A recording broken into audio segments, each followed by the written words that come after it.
அனைவருக்கும் வணக்கம். விஜயதரங்கிணி அத்தியாயங்கள் 10 மற்றும் 11.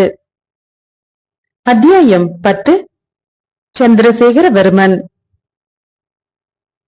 அமரரும் அருளும் தெளித்தமிழ் கூடல் என்றும் வடகலையில் பல கலையோடு தமிழ் வளரும் கூடல் என்றும் பாராட்டப்பட்ட மதுரை மாநகர் அந்த இரவு பொழுதையும் கூட பகல் பொழுதோ என காண்பவர்கள் ஐயுறும் வண்ணம் ஆங்காங்கே யவன விளக்குகளால் அலங்கரிக்கப்பட்டு ஆரவாரம் சிறிதும் குறையாமல் காணப்பட்டது.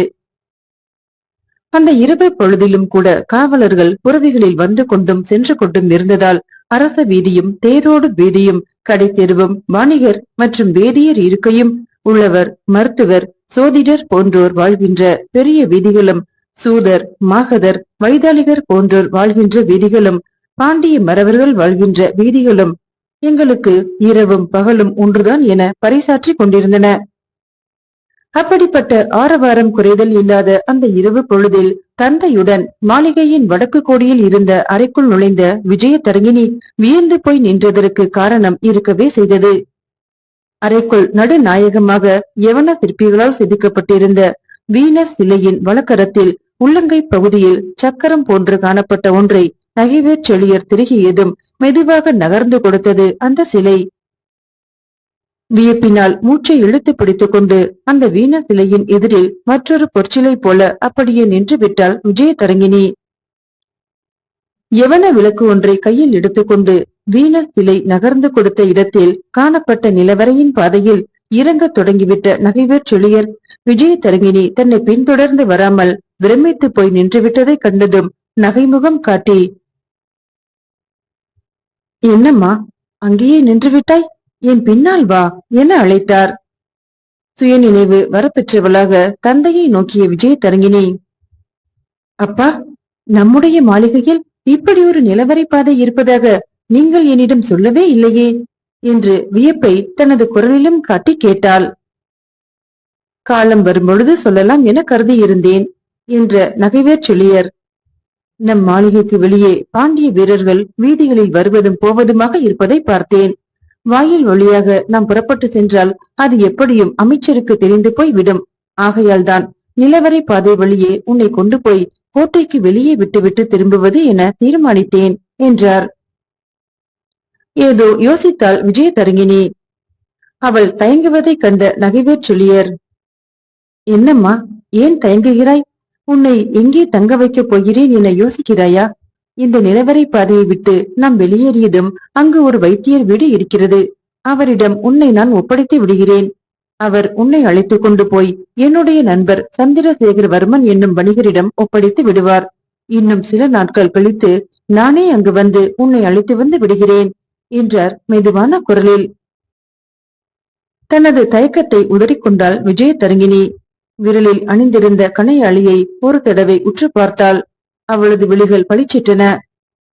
ஆம், அதுதான் சரி, அவரிடமே போய்விடுவதுதான் நல்லது என்று அவள் உதடுகள் முணுமுணுத்தன.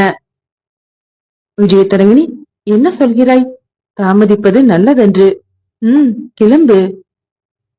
வாருங்கள் அப்பா, போகலாம். அவளது குரலில் ஓர் உறுதி காணப்பட்டது. நிலவரைக்குள் அவர்கள் இருவரும் நுழைந்ததும் வீனஸ் சிலை மெதுவாக நகர்ந்து நிலவரை பாதையை மூடி நின்றது.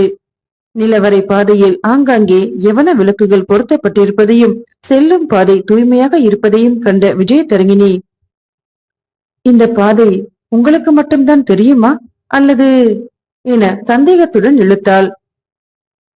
இந்த நிலவரை பாதை இருப்பது என் நண்பர்கள் சிலருக்கும் தெரியும். சில முக்கியமான வாணிபம் சம்பந்தமான சிக்கல்கள் எதுவும் ஏற்பட்டால் நாங்கள் இங்கு வந்து கூடுவோம் என்றார் நகைவேற் செழியர். அதற்கு மேல் கேள்விகள் எதுவும் கேட்க விரும்பாதவளாக அவரது பின்னால் நடந்தாள் விஜயதரங்கிணி. மதுரையின் வடக்கு கோட்டை வாயிலுக்கு அப்பால் அடர்ந்து கிடந்த தோப்பின் நடுவே பால் அடைந்து கிடந்த மண்டபத்தில் போய் முடிந்த அந்த நிலவரை பாதையிலிருந்து வெளியேறிய அவ்விருவரும் தோப்பை தாண்டி தோப்பிற்கு அடுத்தாற் போல கீழ் திசையில் வரிசையாக காணப்பட்ட வீடுகளை நோக்கி நடந்தனர். வைத்தியரின் வீட்டிற்கு அவர்கள் இருவரும் போய் சேர்ந்த போது அவரது வீட்டு வாயிலில் 3 புறவி வண்டிகள் வெளியூர் செல்வதற்கு தயாராக நின்று கொண்டிருந்தன. நள்ளிரவு தாண்டி ஒரு நாளிகைக்கு மேல் ஓடிவிட்ட அந்த சமயத்தில் வைத்தியரை உறக்கத்தில் இருந்து எழுப்பி தன் மகளை ஒப்படைக்க வேண்டிய சூழ்நிலை ஏற்பட்டு விட்டதே என மனதிற்குள் நொந்து கொண்டே வந்த நகைவேற் செழியர் வைத்தியர் எங்கோ வெளியூர் செல்வதற்கான ஏற்பாடுகளை செய்து கொண்டிருப்பதை கண்டதுமே வியப்படைந்தார்.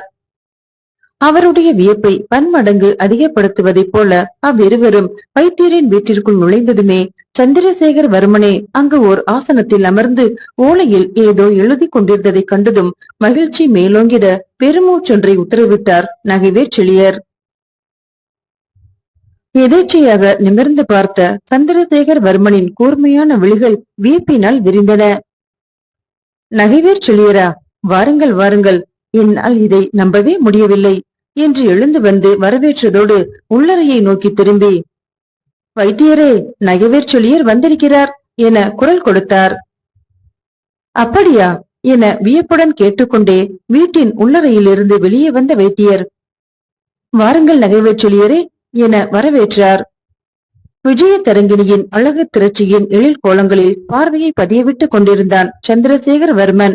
அவன் பார்வையில் காணப்பட்ட வெறித்தன்மையை புரிந்து கொண்ட அவள் ஏதோ நெருப்பிற்கு இடையிலே நிற்பதைப் போல உணர்வு வரப்பெற்றவளாக முகத்திலே வெறுப்புணர்ச்சி ஊடுருவ நெளிந்தாள். இந்த பெண் யார் நகைவேற் செழியரே என கேட்டான் சந்திரசேகர் வர்மன். என் மகள், பெயர் விஜயதரங்கிணி. உங்கள் வீட்டில் இவளை சில நாட்கள் தங்க வைப்பதற்காகத்தான் வைத்தியரின் உதவியை நாடி வந்தேன். வந்த இடத்தில் எதிர்பாராத விதமாக உங்களையே சந்தித்து விட்டேன். சந்திரசேகரவர்மரே, இவள் உங்கள் வீட்டில் சில நாட்கள் தங்கி இருக்கட்டும், பிறகு நானே வந்து அழைத்துச் செல்கிறேன். இந்த உதவியை செய்ய முடியுமா என கேட்டார். தாராளமாக தங்கி இருக்கட்டும், எனக்கு எவ்வித ஆட்சேபனையும் இல்லை. பொழுது விடுவதற்குள் நான் இங்கிருந்து கிளம்பி விடுவேன். வண்டிகள் தயாராக இருக்கின்றன. இவள் பெயர் என்னவென்று கூறினீர்கள் என கேட்டான் சந்திரசேகரவர்மன். இவள் பெயர் விஜயதரங்கிணி. நண்பரே, நீங்கள் செய்யும் இந்த உதவியை என்னால் மறக்க முடியாது. நான் வந்த காரியம் மிக எளிதாக முடிந்துவிட்டது என்று மகிழ்ச்சியுடன் சொன்ன நகைவேற் செழியர் மகளின் பக்கமாக திரும்பினார். அம்மா, இவர் என்னுடைய நண்பர். சில நாட்கள் நீ இவருடைய வீட்டிலே தங்கி இரு. இவருடைய அன்னையும் உனக்கு துணையாக இருப்பார். பிறகு நானே வந்து உன்னை மதுரைக்கு அழைத்துக் கொண்டு வருகிறேன். சூழ்நிலைகள் சந்தர்ப்பங்கள் மாறுபடும் பொழுது நாம் நிதானமாக செயல்பட வேண்டியிருக்கிறது. தந்தையே, இவன் பார்வையில் நிதானமில்லையே என்று உதடுவரை வந்துவிட்ட வார்த்தைகளை மிகவும் சிரமப்பட்டு மென்று விழுங்கினாள் விஜயதரங்கிணி. நகைவேற் செழியரே, நீங்கள் கவலைப்படாமல் சென்று வாருங்கள். இவளுக்கு எவ்வித மனக்குறைவும் இல்லாமல் நான் பார்த்துக் கொள்கிறேன் என சொல்லிவிட்டு விஜயதரங்கிணியை பார்த்தான் சந்திரசேகர் வர்மன். அவளுடைய கயல் வெளிகளில் கனல் பறந்தது. விடியல் பெற்றிடுகின்ற வைகரை பொழுதில் புறவிகள் பூட்டிய கூட்டு வண்டிகள் வைத்தியரின் வீட்டிலிருந்து கிளம்பிய போது சந்திரசேகரவர்மன் சுட்டிக்காட்டிய வண்டியில் சிறிது கூட விருப்பமில்லாத மனதுடன் ஏறி அமர்ந்த விஜயதரங்கிணி தந்தையை நிமிர்ந்து பார்த்தாள்.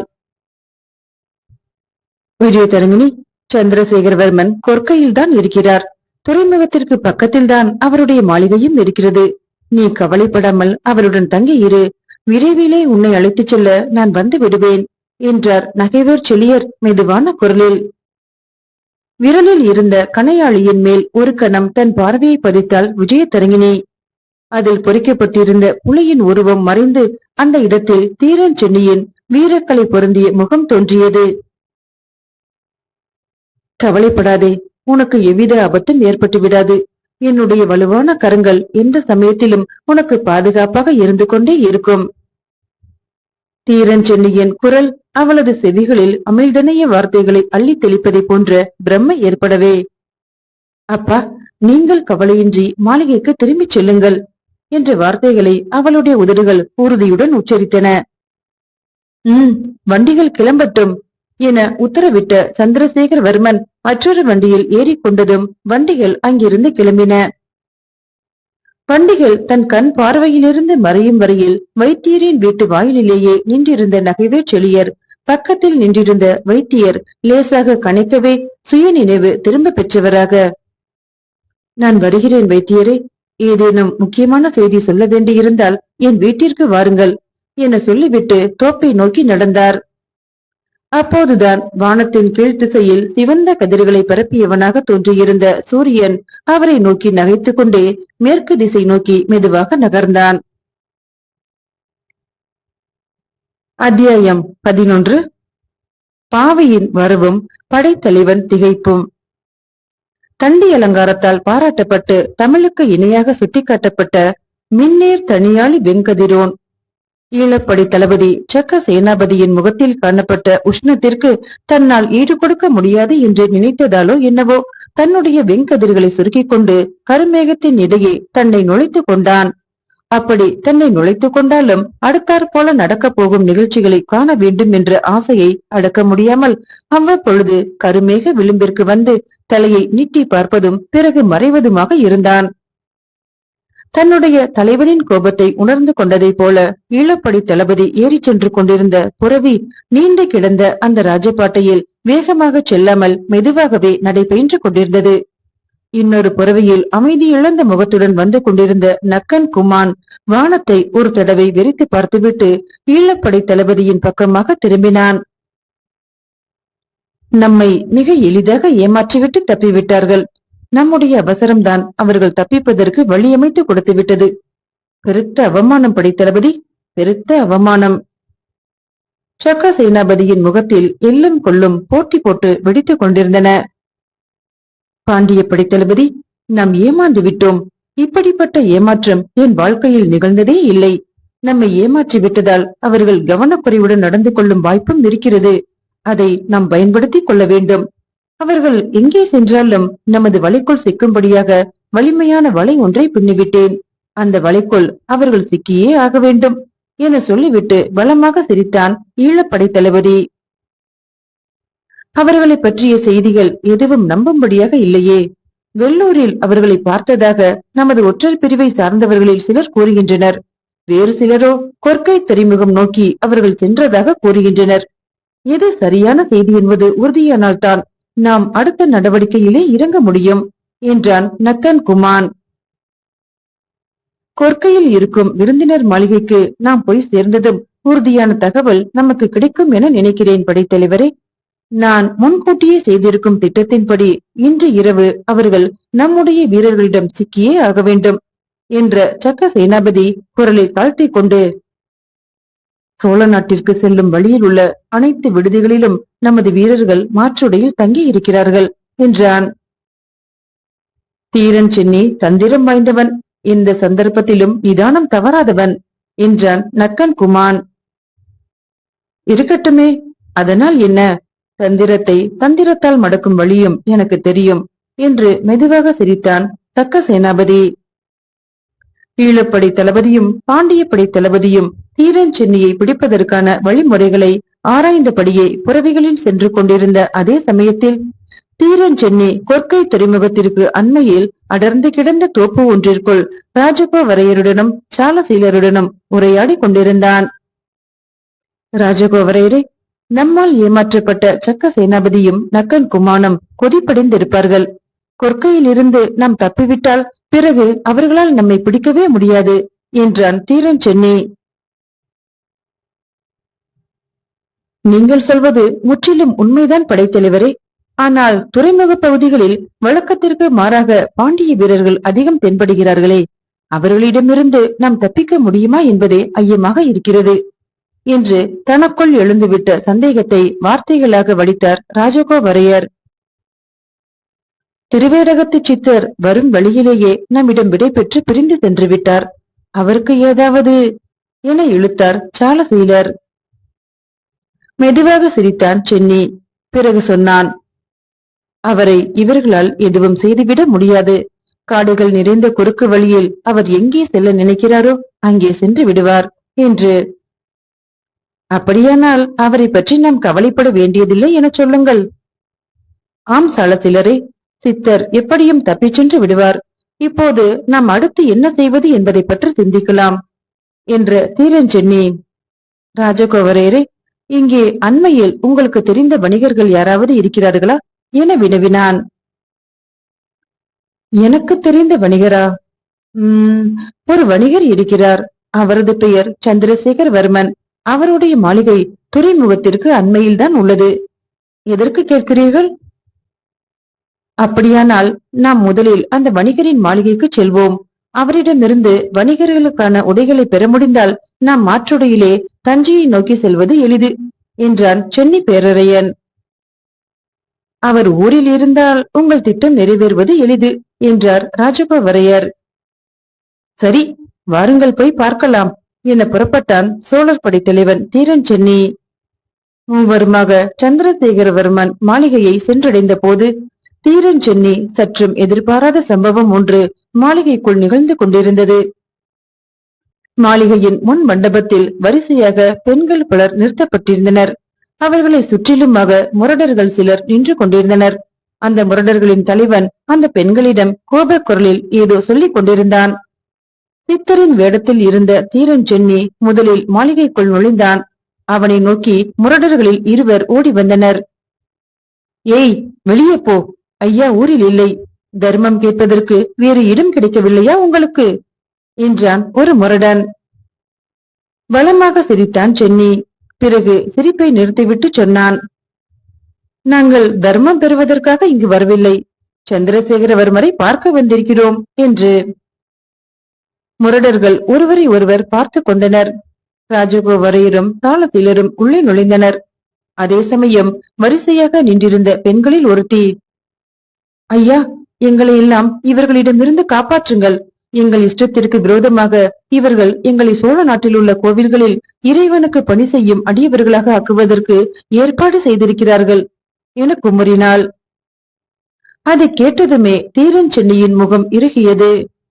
பெண்களின் விருப்பத்திற்கு மாறாக அவர்களை கொண்டு போய் கோவில்களில் பணி செய்ய அமர்த்துவது நீதிக்கு புறம்பான செயல், தெரியுமா? தீரன் சென்னியின் குரலில் கடுமை இழையோடியது. கடகடவென சிரித்தான் ஒரு முரடன். நீதியாவது ஒன்றாவது, எங்களுக்கு இந்த வாணிகத்தில் நிறைய பொற்காசுகள் கிடைக்கின்றன என்றான் அவனது சிரிப்பை நிறுத்திவிட்டு. அட, இவர்களிடம் என்ன பேச்சு வேண்டி கிடக்கிறது? மரியாதையாக இங்கிருந்து போய் விடுங்கள் என்றான் மற்றொரு முரடன் கடுமையான குரலில். இங்கு வந்தவுடன் திரும்பி விடத்தான் எண்ணி இருந்தோம். ஆனால் இப்போது இங்கேயே தங்கிவிட உத்தேசமா? இகழ்ச்சியில் முரட்டு குரலில் இணைந்தது. ஆம், உங்களுக்கு தண்டனை வழங்குவதோடு உங்கள் தலைவரையும் சிறை செய்து சோழ நாட்டிற்கு கொண்டு போய் சிறையிலிட்டு அதர்ம செயலை வாணிகமாக்கி கொண்டிருப்பதற்கு முற்றுப்புள்ளி வைக்கப் போகிறேன். தீரன் சென்னியின் குரலில் காணப்பட்ட அந்த உறுதி முரடனின் மனதில் சந்தேக வித்தை ஊன்றியது. யார் நீ? சந்தேகம் அவனது குரலை ஆக்கிரமித்தது. இவர் சோழர் படைத்தலைவர் தீரன் சென்னி என்று ஒவ்வொரு வார்த்தையாக நிதானமாக உச்சரித்தார் ராஜகோவரையர். அந்த பெயரை கேட்டதும் அச்சம் அகத்தில் மிக வேகமாக ஊடுருவி சென்றதால் அந்த முரடர்கள் அங்கிருந்து தாங்கள் தப்பித்தால் போதும் என்ற நிலைக்கு வந்துவிட்டனர். வந்து சந்திரசேகரவர்மன் தான் இவர்களை என உளறினான் ஒரு முரடன்.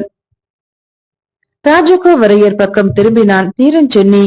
அவனது விழிகள் காட்டிய வினாவை புரிந்து கொண்ட ராஜகோவரையர், பிரபு, சந்திரசேகரவர்மன் இப்படிப்பட்ட கேவலமான தொழிலில் ஈடுபட்டிருப்பான் என நான் கனவில் கூட நினைக்கவில்லை என்றார். கோபத்தில் சந்திரசேகரவர்மனை ஏகவசனத்தில் பேசத் தொடங்கிவிட்டார் ராஜகோவரையர்.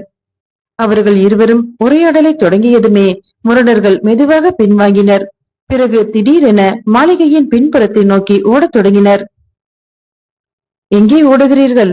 எங்களை ஏமாற்ற முடியாது என்று அவர்களை நோக்கி பாய்ந்த ராஜகோவரையரை தடுத்து நிறுத்தினான் தீரன் சென்னி. அவர்களை பிடிப்பதால் பயன் ஏற்பட்டு விடாது ராஜகோவரையரே. சந்திரசேகரவர்மன் இங்கு வரும் வரையில் காத்திருப்போம். அதற்குள் இந்த பெண்களை அவர்களுடைய இல்லங்களுக்கு அனுப்புவதற்கு ஏற்பாடு செய்யுங்கள். ஜாக்கிரதை, பாண்டிய வீரர்களின் பார்வையில் பட்டுவிடாமல் செயலாற்றுங்கள்.